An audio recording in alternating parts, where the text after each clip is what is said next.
Bien, on va voir maintenant un dossier un peu plus compliqué d'une patiente qui se présente avec une hyponatrémie. Il s'agit d'une femme de 64 ans qui est libraire, qui est amenée par son fils aux urgences pour des nausées et un ralentissement psychomoteur, d'installation progressive sur plusieurs jours. Ses antécédents se résument à une bronchite chronique post-tabagique depuis 2 ans et récemment, il y a 3 mois, un épisode de pneumopathie franche lobaire aiguë, d'évolution favorable sous augmentin. À l'examen clinique, vous voyez une patiente apyrétique, mais en effet ralentie, qui a une mémoire des faits récents très altérée, mais qui n'a pas de déficit neurologique en foyer et pas de mouvements anormaux, donc difficile de rattacher ce ralentissement et ces troubles de la mémoire à un accident vasculaire cérébral. Elle a une pression artérielle qui est normale, qu'elle soit couchée ou debout. Elle n'est pas tachycarde, son auscultation est normale et elle a un secteur extracellulaire qui a l'air à peu près normal, en tout cas elle n'a pas d'œdème. C'est plus compliqué de prouver une déshydratation extracellulaire, puisque le pli cutané n'est pas très spécifique, mais en tout cas, ce qu'on peut dire, c'est qu'il n'y a pas d'argument pour une déshydratation extracellulaire, puisqu'elle n'est pas tachycarde et qu'elle n'a pas d'hypotension orthostatique. Son abdomen est souple et sans masse. La bandelette urinaire qui est faite à titre systématique est négative. Son bilan biologique sanguin est très perturbé, avec une natrémie qui est très basse, 112 mmol par litre. Cela explique les troubles du comportement, puisqu'une hyponatrémie témoigne d'une hypoosmolarité, qui témoigne elle-même d'une hyperhydratation intracellulaire, et donc dans le crâne d'une hypertension intracrânienne qui peut ralentir. Elle a par ailleurs une fonction rénale qui est normale, avec une créatinémie à 39 micromoles par litre, une uricémie qui est basse, une osmolarité qui est très basse, puisque la normale est entre 280 et 300. On s'en doutait puisqu'il y avait une hyponatrémie franche. Enfin, il y a une hémoglobine à 11 g 2, pas d'hyperleucocytose, pas de thrombopénie. Dans les urines, la concentration de sodium est quasiment identique à celle du sang. Vous avez l'urée urinaire et la créatinurie, et l'osmolarité urinaire est près de 3 fois supérieure à celle du sang. La radio de thorax et un scanner cérébral sans injection d'iode sont normaux. Un électroencéphalogramme est réalisé parce qu'on craint toujours que ce trouble du comportement soit post-critique, qui montre un tracé perturbé mais sans crise d'allure métabolique qui va bien avec l'hypertension intracrânienne de l'hypoosmolarité plasmatique. On vous donne la question suivante, donnez l'état d'hydratation de la patiente. On l'a vu, il y a tout à parier que l'hydratation extracellulaire est normale, puisqu'il n'y a pas d'hyperhydratation extracellulaire, puisqu'il n'y a pas d'œdème, et que l'index cardiothoracique est normal. On vous dit que la radio de thorax est normale. Deuxièmement, il n'y a pas de déshydratation intracellulaire, puisqu'il n'y a pas de tachycardie et surtout pas d'hypotension artérielle orthostatique. Donc on peut parier que l'hydratation extracellulaire est normale, et d'ailleurs le contexte n'est pas évocateur. On ne décrit pas de diarrhée, de fièvre, de vomissements abondants, etc. En revanche, il y a évidemment une hyperhydratation intracellulaire, on l'a dit, parce que l'hypoosmolarité plasmatique, que l'on devinait sur l'hyponatrémie et que l'on confirme en dosant par delta cryoscopique l'osmolarité plasmatique. L'osmolarité est très basse, ce qui provoque un mouvement d'eau vers l'intérieur des cellules, donc une hyperhydratation intracellulaire. Et encore une fois, c'est la cause directe de la confusion de cette patiente, puisque dans le cerveau, cela donne une hypertension intracrânienne. On est dans une situation où l'osmolarité plasmatique est basse. Pourquoi ? Parce qu'il y a trop d'eau. Quelle est normalement la réponse rénale à un excès d'eau? Il suffit de faire une expérience très simple dans la vie. Si vous buvez une bouteille d'eau très très rapidement, vous allez remarquer que vous allez pisser des urines très claires et assez rapidement, des urines claires hypotoniques. Donc la réponse rénale devant un excès d'eau que signe l'hypoosmolarité plasmatique, c'est de pisser des urines très hypotoniques avec une osmolarité urinaire très basse, et on peut descendre jusqu'à 50 milliosmoles par kilo d'eau en fin d'urine chez l'homme. Vous vous souvenez que cette patiente a au contraire plus de 600 d'osmolarité urinaire, donc elle a une réponse rénale qui est complètement inadaptée à une situation d'excès d'eau. Osmolarité urinaire inadaptée à l'hypoosmolarité plasmatique, ce qui veut dire que le rein, en fait, pisse des urines plutôt hypertoniques et autrement dit, ne pisse pas l'eau, ce qui explique l'excès d'eau de la patiente, l'hypoosmolarité et l'hyperhydratation intracellulaire. Donc le problème de cette patiente est que son rein est incapable de pisser l'eau qu'elle boit. Pourquoi on ne peut pas éliminer l'eau? Parce qu'on a une sécrétion d'ADH, c'est quasiment toujours comme ça, sauf exception, on en mentionnera 3. Donc cette patiente a une hypoosmolarité plasmatique en rapport avec une sécrétion d'ADH. Alors, vous vous souvenez qu'on a montré ou dit que l'état d'hydratation extracellulaire est normal. Alors c'est très embêtant puisque normalement la sécrétion d'ADH suit deux mécanismes de régulation. D'une part, vous pouvez sécréter de l'ADH parce que vous avez une hypernatrémie, une hyperosmolarité plasmatique, parce que vous n'avez plus d'eau. Alors évidemment, ce n'est pas le cas de cette patiente puisqu'elle est en situation d'hypoosmolarité, donc la sécrétion d'ADH ne peut pas être régulée par une hypernatrémie, c'est ici le contraire. Mais l'autre stimulus de l'ADH, c'est le stimulus volémique.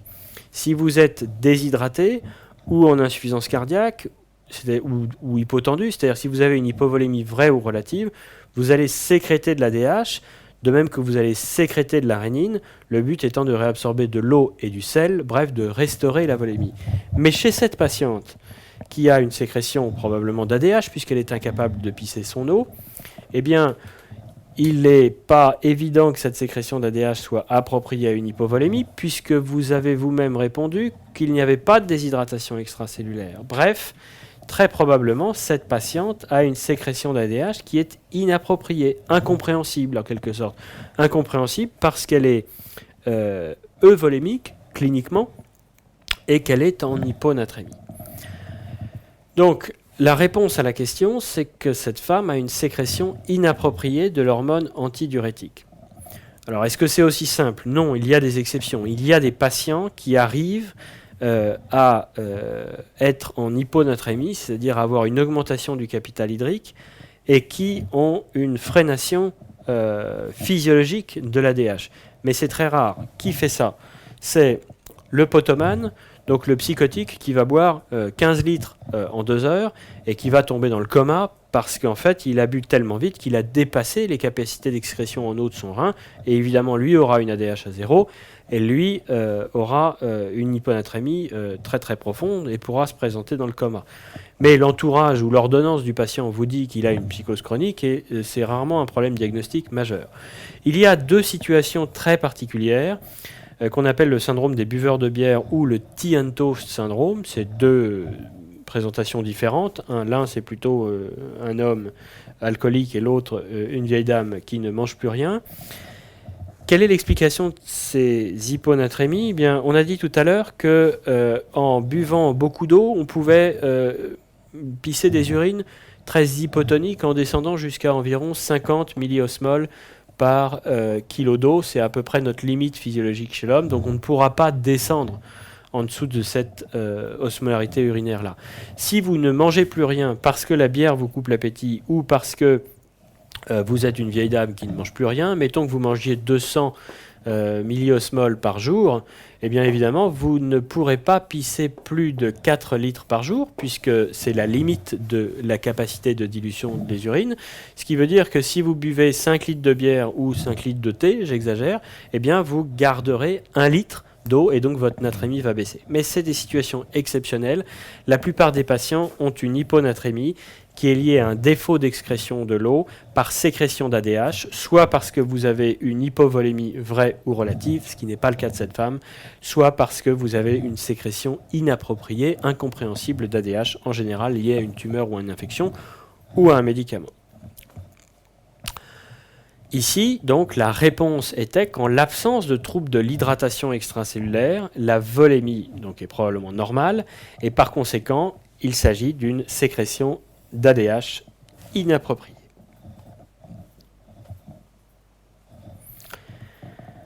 Indépendamment de la cause, quelles mesures thérapeutiques prend-on?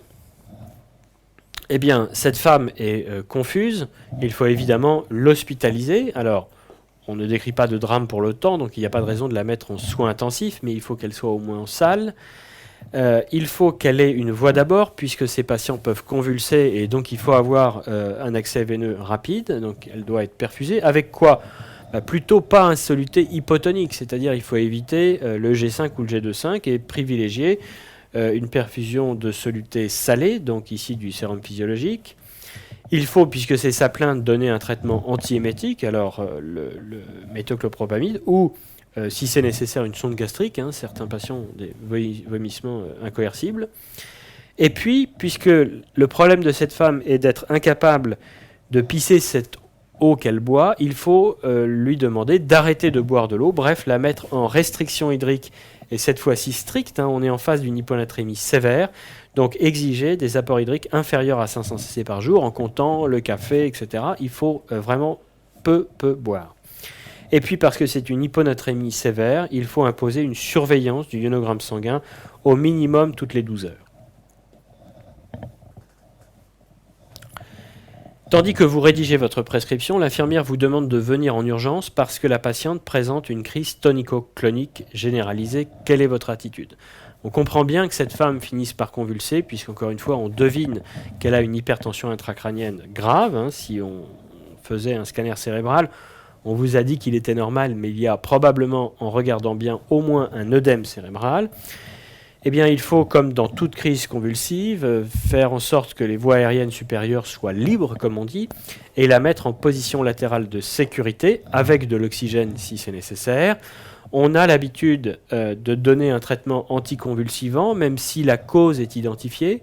Ici, c'est un trouble métabolique, parce que le trouble métabolique ne va pas se corriger très facilement. Les SIADH sont très très difficiles à corriger, donc on peut anticiper que l'hyponatrémie va durer plusieurs jours au moins, et donc il y a un risque de récidive, et on donne un traitement anticonvulsivant par clonazepam ou diazépam en intraveineux direct. Et puis, c'est dangereux, mais il y a deux indications dans lesquelles on le fait.